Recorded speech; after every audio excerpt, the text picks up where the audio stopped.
Would you please shut the fuck up? The words stopped everyone in an instant.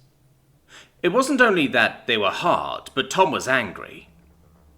It was a heat he hadn't felt in a long time, and as he came to himself, he realized he was giving the 1,000-yard stare. Jeff, sitting across from him with his mouth hung open like a carp, didn't help his mood. But as he came back to himself, Tom wasn't sure what else to say. It felt good to be angry again, even for a little bit. But was unloading his anger on some naive 20-something really what he wanted? Tom felt a tiny bit of shame mix in with the anger. He didn't for a moment regret what he said, after all Jeff's rambling, but not insulting each other was one of the ground rules of the group, and he had broken that. Tom found himself sitting there, feeling the anger, but not knowing what else to say as the rest of the group looked at him in surprise. "It's all right, Tom." Paul broke the silence that filled the room. "It's taken a while, but you have something to say. After all this time, I expect it's your turn to talk. What do you want to say?" Tom looked over to Paul and felt a wave of relief. But as he looked at the expectant faces around him, he realized that was the crux of the matter. There had to be more inside him than just telling someone to shut up. And there was. "Right," he said, sitting a bit straighter in his chair as he looked at the group. Paul, Matt, and Pete were looking back at him, while Gary and Marty were over by the fold-out table, where they'd been getting a soda and avoiding the start of Jeff's rambling. They looked back as Tom glanced their way, though Gary was looking more curious than anything else. Jeff was still sitting across from him, and as the moment drew on, Jeff started shifting about in the seat like he was going to start up again. "Right," he started. And while the anger was there, Tom felt more focused after reading the room. "I insulted you, Jeff, and I'm sorry for that. Not because of what I said, but because of how I said it. I know you lost a brother, but this group is about helping each other climb out of our pain and make a life. And that's not what you're about. You come here into other groups, yes, people talk. All you do is try and recruit folks into some lost cause, and you're about as sharp at it as a sack of wet feathers. You just need to fucking knock it off. I'm not saying for a moment you didn't take a hit in the invasion, but I'm betting how you got hurt as a kid felt a lot more real 10 years ago than it does now. If it still felt raw, you'd be talking about that instead of splitting up a lot of empty propaganda that someone fed you. But that's what you do. We all know it, and it's time someone said enough is enough. Paul's too nice to say so, but I am not. You need to sort out some of the bad wiring in your head and start thinking about making a life, because what you have going now is leading you nowhere." "And where is your life leading you? Is that all you have to offer?" Tom thought as he paused for breath. "Where are you going with this little rant?" "The Shorvanti Imperium is here, and they aren't going away today or tomorrow. Every Roman legion that ever took a new territory, the first thing they did was build a road right to wherever they were. You got conquered and they built a road right to your doorstep and said, 'We're here. You can't do a damn thing about it. And if you give us any grief, we will march 3 more legions right up this road. See the nice road. And give you a reminder you won't forget.' Well, the Shorvanti are here, and maybe the only fucking problem is they don't have a road to show us, but they don't need one, do they? Maybe some part of humanity still needs the shield to make some big shiny something they can point at before we accept it. But the fact is they're here to stay. I know I don't talk. I spent a lot of time being angry, and anyone who says we aren't allowed to be angry is fooling themselves, but that isn't the whole picture. Pete, you got over cancer because the Shill are here. Cindy works at a health center for people getting new robotic limbs, and now people who never walked in their lives can have that. Do any of you want to think about what smog was like back before they started environmental reclamation? Do we miss that? Of course not. So, we got our price steamrolled and some of us got fed a lifetime of pain. But is pain all I want to be about? Matt tilted his head a bit at that, and Tom didn't miss the look Matt was giving him. Matt could get pretty acidic now and then, but his wits were sharp, and Tom knew right then he'd opened a crack in his armor to the others. Fuck it. I mean, is the pain all we want to be about? Look, we need to accept what is, instead of what we want to be. All that matters beside that It's how we deal with it as a people, and as ourselves. That's what we're here for. Tom paused, feeling a bit spent, and looked down. The vinyl tile was there, but somehow it didn't look so interesting anymore. He drew a deep breath and was considering what to say when Jeff started up again. "But our rights!" That snapped Tom's head up, and he felt the need to rise out of the chair. "Are meaningless, Jeff. Don't you get it? Rights are meaningless unless you step up and own up to the responsibilities that go with them. That's the difference between acting like spoiled children and adults. You may be too young to remember it, but a lot of us aren't. Let me remind you what we were doing with our responsibilities." Tom looked at the others, but they stayed silent, letting him talk, or dig whatever hole he wanted. It was how things worked in the group, and they weren't judging, so he pressed on. "We were destroying the planet, at each other's throats, and had enough nukes on standby to blow the world to hell if some country or other decided to get stupid. We kept telling ourselves we had it all sorted out, that our hand was on the ball, but frankly our grip wasn't that fucking tight. Then one day the rest of the universe came calling, and we got an 8-foot-tall purple reality check. They aren't going away, and that's a fact. The only thing we have to decide is if we're going to step up to the chances we're offered and become a province of Rome, or if we're going to turn into a cargo cult, like some tiny island during World War II. Those are the choices, Jeff. I'm willing to bet there was some island somewhere that the natives liked all the cargo, but purely hated the GIs hitting on all the girls. Guess what? When the war was over, all the hate and the wishful thinking didn't make the rest of the world go away. Well, the galaxy has arrived on our little island, and it's not going away either." Jeff looked sullen for a moment, and Tom stopped to see if anything he was saying was getting through. The old Air Force training came back, as he remembered any successful communication had to be clearly stated, clearly transmitted, and clearly understood by the receiver. As Tom watched the kids stew, he felt pretty sure that he managed the first two, but the third one was still up in the air. That was when Jeff deflated. Tom could barely hear him as he half whispered and half whimpered. "They treat me like a sex toy." After listening to Jeff spout talking points for the last couple of years, there was the real pain talking. The kid was old enough to attract any of the shill who wanted a quick lay, and it was pretty clear whoever raised Jeff instead of his parents had filled his head with hate instead of how to cope. How old was the kid the first time some Shilvanti made a move on him? Tom looked at Jeff, and the anger drained away. "Jeff, when I was a young guy in college, I got to be an exchange student." Tom looked Jeff in the eye, starting the story out slowly, trying to get Jeff's attention, and keep him from getting lost in his admission. "So, there I was in Greece, but for 1 week we went to Istanbul on the side. It was a country where the state religion was Islam. Are you with me so far, Jeff?" Jeff nodded a bit absently, but looked interested enough that he didn't seem as upset. So Tom pressed on. "So, I was there with a co-ed group, and every time we went out, the girls were told to wear a scarf on their heads. Must have been a day or two later, and while I was sitting there, one of the girls asked our professor why they had to do that to show respect, when she'd just gotten pinched on the ass. I liked Professor Stavroulakis. Bright guy, and he was a Turk teaching in Greece, and those people didn't really like each other.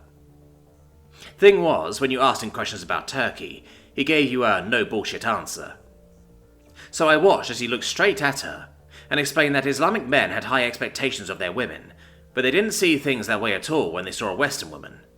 You probably never saw any 80s TV, but what they saw was all the trash women on trash sitcoms and trash dramas. Shows like Dallas? That's what we put out for the world to see, and so that's what they saw. Right or wrong, he said. That's why they look at you and they see a whore. Jeff looked like he'd been slapped, but Tom forged on, not wanting to lose the guy before he made the point that counted. It's not your fault. And it's not really their fault either. They think what we put out as entertainment makes us the porn capital of the galaxy, and that's on them. But knowing what we put out, that says something about ourselves, and that's on us. Okay, it's not what we actually are, but karma is a real bitch.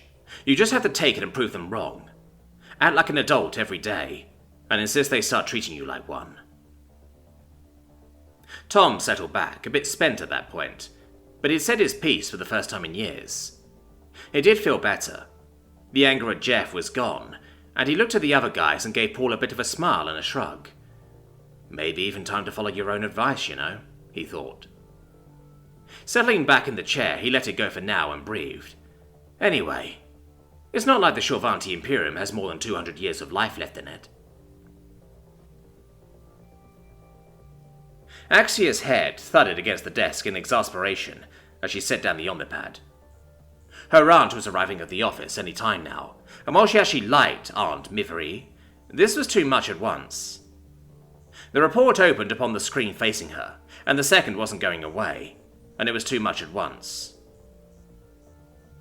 Why are you doing this to me now? I don't want this. It's not fair. With my sincerest apologies, it's still not my fault. Anyway, it could be worse. The Shorvanti male, who was Axia's partner agent, looked across their desks and the corner of his eyebrow twitched. Axia lifted her head from the desk and looked at Tanu with a feeling of déjà vu. I know this is still revenge, I know it. I said I was sorry. Tanu's eyebrow twitched again, and no one could wield sarcasm quite like her partner. It wasn't just that he was a male, but after all their time together he knew how to make it count. The sarcasm was laid on thick. Yes, you got time with your son and your wives are doing wonderfully. Another tour and you won't have to do this again for ages, Tanu. It's not like we don't know the place, Tanu. It's even a green zone now, Tanu. What's the worst that can happen, Tanu? Need I remind you just how, what's the phrase, foobar things went last time? Axia deflated a bit and gave him a look she hoped was pure apology. Alright, she had fucked up the first time by having him transferred on their first tour of Earth. At least this time she had asked first. She still didn't regret it, if she was being honest, though she hated causing her partner grief. Tanu was the best partner she ever had, and the idea of working on Earth without him didn't even bear thinking about. So, did I tell you my second wife is expecting a daughter? Did I mention that? He said primly. Every day for the last 2 weeks. Come on, Tanu. We haven't even been back for a month. We do our tour and you'll be back before you know it.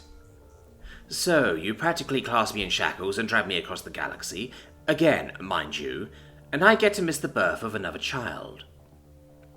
Tanu looked across at Axia. As she crumpled even further, he decided to notch down his sense of the dramatic. He could have refused if it came to it, and this time she had actually asked him. It was an improvement, after all. He pursed his lips in a pout, though, and looked across their desks. And now you're going to leave me to deal with interrogating him, since your aunt is arriving any minute now. Bet you're good with other males, and it's not my fault my aunt arrived here now. Axia looked back at him and pleaded. In truth, it wasn't as bad as it could have been. While her mothers didn't talk about the circumstances involved, Aunt Miv'eire might have inherited a lower line of title than Aaliyah, but had never let becoming the head of her own noble house go to her head. It might have been that she didn't get all that much wealth to go with the title, or that the title was far smaller, but that was the dark side of lower nobility, and it was a strain that led some nobles into trouble, trying to keep up with their wealthier peers. Miv'eire had taken a more sensible path and went into teaching at the best finishing school in the capital, where the faculty taught the young noblewomen everything from social graces to business management. The Empress's Zakrika's Academy for Young Ladies even carried an imperial writ and seal as a part of its mandate, which made the AYL into the school of choice for most of the greater houses on Shill. The work brought her a small income and a healthy dose of condescending looks from any nobility at social events, except for at the school. Miv'eire had told her once how she enjoyed teaching young women and opening their minds, but there was a certain tiny satisfaction any time she had to tell some overly haughty noble about how their pride and joy was caught doing something wrong or not paying attention.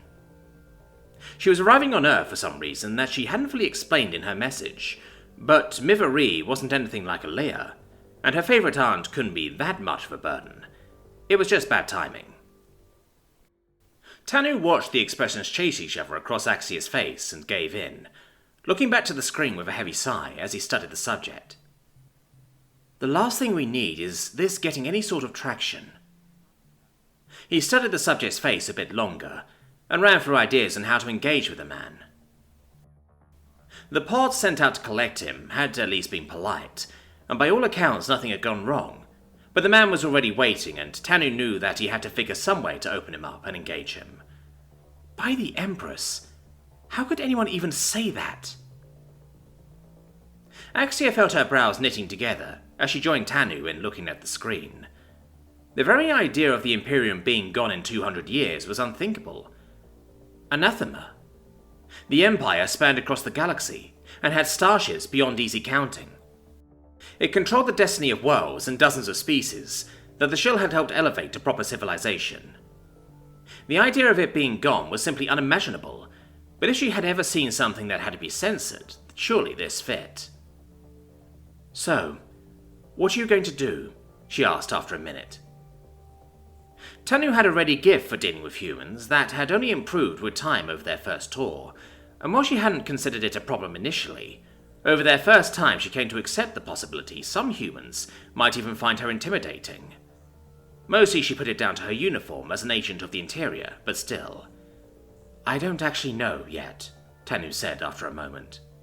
"I just have to get a man talking who hasn't said anything on record for years. How hard can that be?" He glanced at the file that sat on their desk unhappily, and thought of the man now sitting in interrogation room 3. The file was far from the thickest he had ever seen, but the contents made his heart ache. Brevity only made the details worse. "What's the worst that could happen?" he asked, just as their office door swung open. Tanu had met Axia's aunt and some of her other family on several occasions, but as Miv'eire poked her head into the room, he could see the family resemblance. The woman's smile lit up the room as she caught sight of Axia, and Tanu decided he liked what he saw. Unlike Alea, Miv'eire didn't sweep into their office as if she owned it. Even if Alea was the regional governess, she still lacked any sense of the niceties.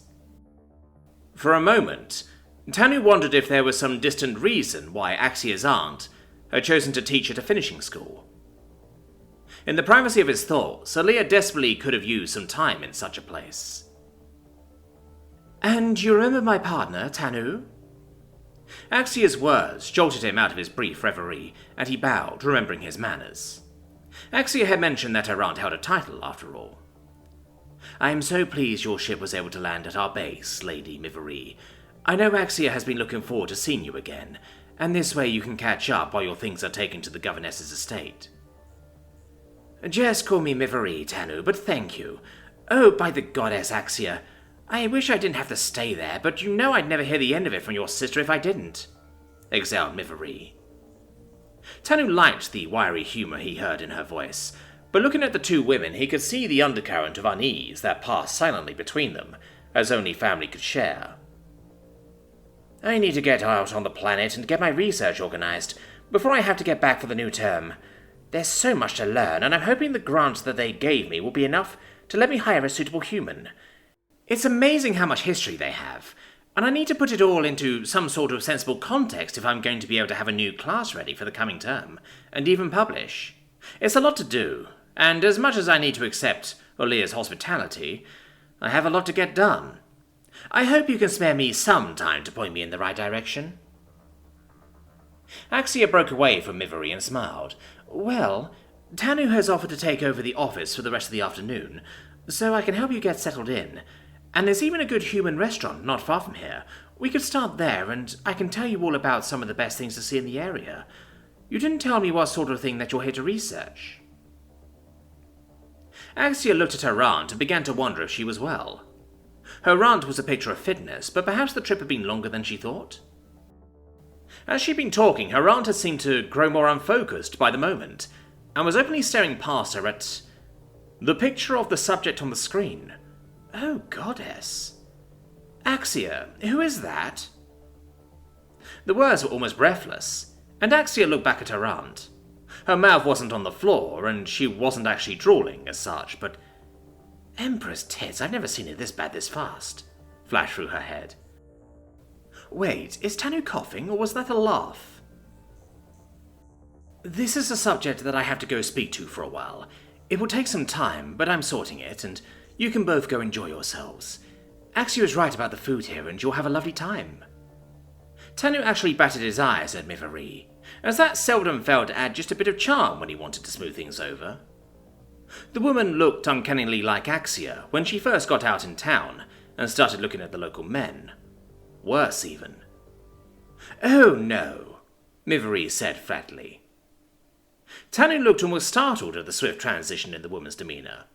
For some reason, the image of his first-year training instructor flashed through his mind as Miv'eire fished out a paper bearing seals he knew all too well. "This is simply perfect. Axia, just where I need to start my research, and I would not miss this for the world. The Empire gave me a grant for just this kind of thing. It's for knowledge, after all, and I won't say a word. I just have to insist, and I promise not to be any trouble. Really, what's the worst that could happen, Axia?"